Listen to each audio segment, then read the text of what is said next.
Are you satisfied with the nature of your fast lane experience?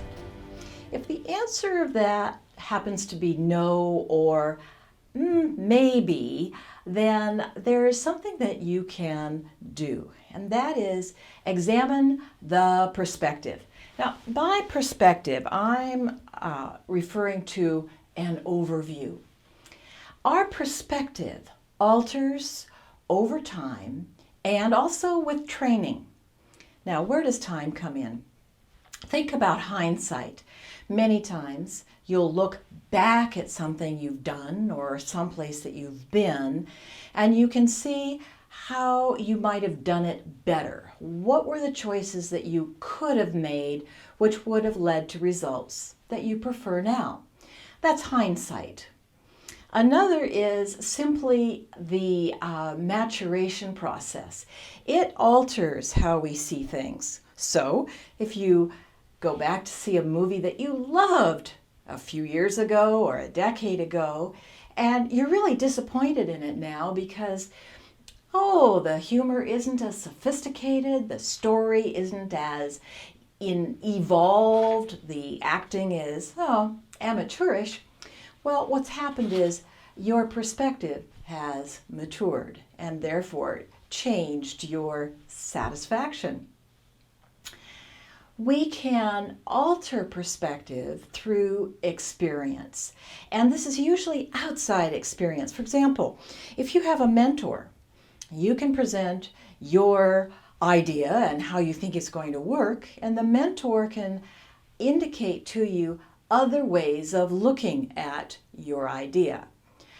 Books are another way of getting experience from different perspectives so that you get worldviews from all over the globe concerning what it is that you might be exploring right now. And then we have intention. Intention alters a perspective greatly. If we are focusing on a short-term payback experience, then we have a very narrow perspective. It's got to work right now, and who cares what happens later? If we are looking for sustainability, that perspective has a much bigger window. It's looking at months, years, perhaps even decades. So perspective is really overview. And when we begin to tune into that overview, we will have a change in the nature of our experience.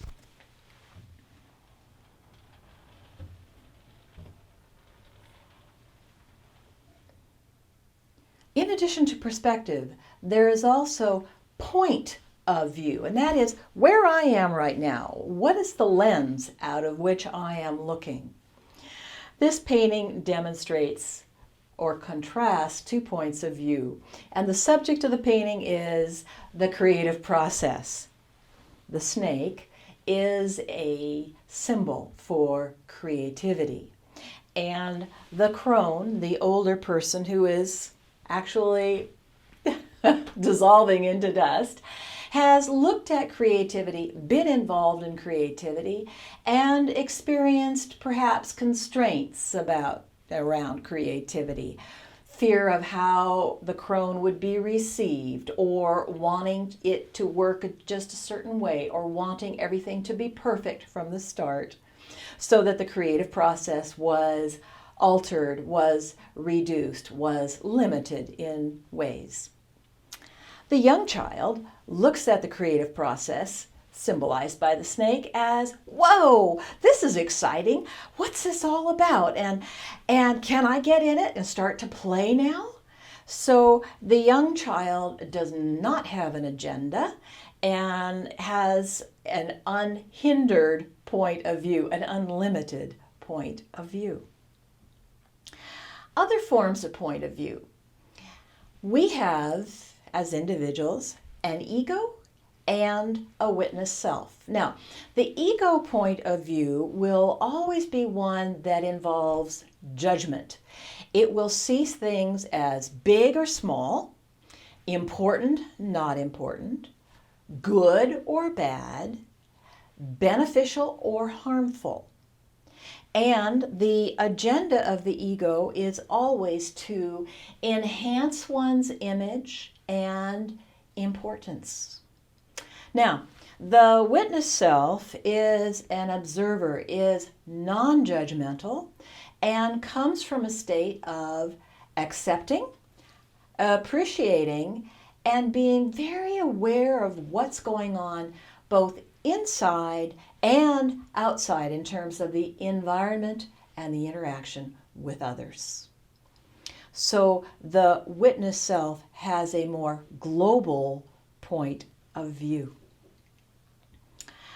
When we look at life from a point of fixation, we have a sense of should and I want. I should be there. I have to do this. I want my cake now and I want to eat it too. So we are fixated on things being a certain way. On the other hand, if we look at life as a vacation, then the fixation goes away and a sense of unfolding enjoyment takes its place. The scenery is always changing. So if we just show up and enjoy the change in scenery, life becomes much easier.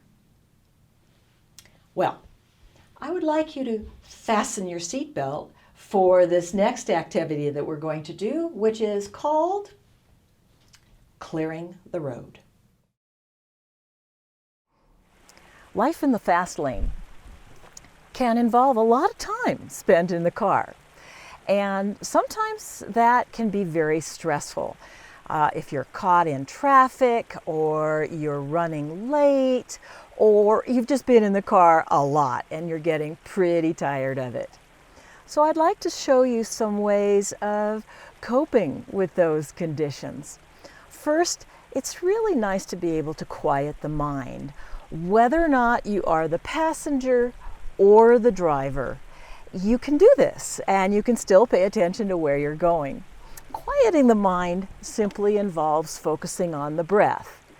I'm going to use my hands. You don't need to do it. It's just to help demonstrate. In focusing on the breath, you just gently want to inflate from the bottom up. So you imagine that you're filling your belly with air, and then you're bringing it into your rib cage, and then finally up into the chest. And while it's up here, you just kind of relax the shoulders down your back, and then you exhale and let the air out. Now, this is done breathing through the nose, inhaling and filling from the bottom, through the middle, and through the top, just feeling as though you are allowing your body to absorb refreshing energy. And exhale, relax, and release the stress and strain. Pretty soon, it's just a quiet inhalation to fullness, and exhalation, completely letting go. Now, as a result of this gentle, quiet, full breathing, your mind becomes very clear. Actually, other than focusing on the road and what's going on around you, it takes away all the excess chatter of, oh, I'm late, I have these other things I have to do, or I've been in the car all day, or boy, I need to go to the grocery store next. It just helps you clean up your act, and it makes the stress level go down. And this is one of the things we want to be able to do in our life in the fast lane.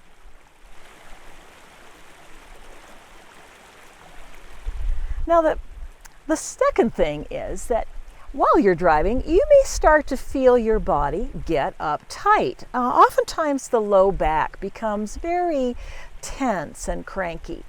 And all we're going to do here is actually an abdominal exercise. Again, my fingers are here just for demonstration purposes. With an exhalation, you draw your belly in. And when I do that, I feel my waist pushing against the back seat of the car seat. And then I release, I inhale, and my belly relaxes. So it's exhale, drawing everything in. Now, when I do this, even my pubic bone starts to come up and my tailbone goes down. And then as I relax, my back waist pulls away from the seat and I kind of dome out. So exhale, pull back. This is working the buttocks and the abs and the back. And then as I release, I kind of lift and arch. So it's exhale, pull in, and the buttock scoots forward. Exhale, release, and the buttock or the tailbone pulls back. So there's an in and out or a forward and back motion, and it feels really good both on the buttock and on the low back. So this is a way of helping you get away from feeling uptight when you're in the car.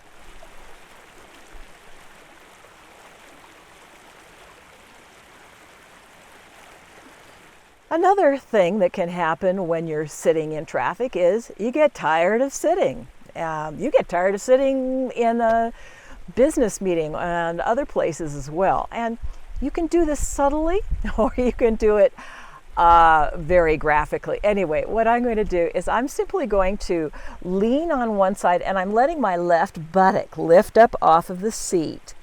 And then I let it down and now I bring the right buttock up.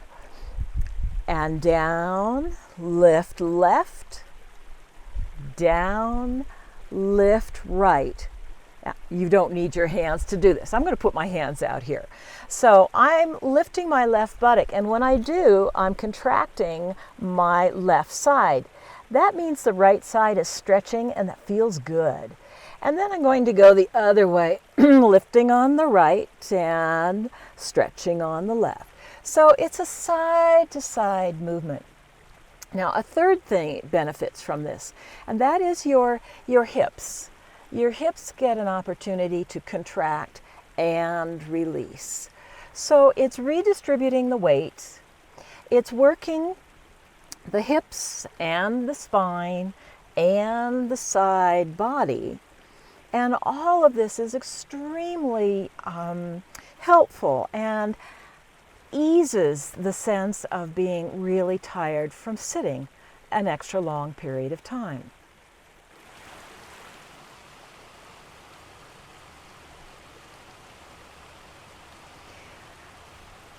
The other thing that I would like to share with you is many times when we are on a journey from our place of origination to the destination, you wonder, well, when am I going to get there? That's the first thing. Why is it taking so long? That's the second element. Sometimes you're running late or you're concerned that the congestion is going to prevent you from getting there ever. I would like to call this little exercise going with the flow. And primarily it's a frame of mind. Think of your journey as a river, that the river connects where you're coming from with where you're going. You're in the river, you're in the flow of this journey. It's all a process. You're fine. You'll get where you'll need to go. It's connected to where you came from. The sense of the connection is what brings you a sense of peace. Instead of feeling fragmented or isolated or out of kilter or out of the stream, you get into that connection of a river of travel from here to there, which is uninterrupted. Thinking in that connectivity will definitely bring you to a different state of mind and make your journey much easier. So even though life is one of being in the fast lane, there can be a great deal of serenity that you can bring to your travels. Enjoy.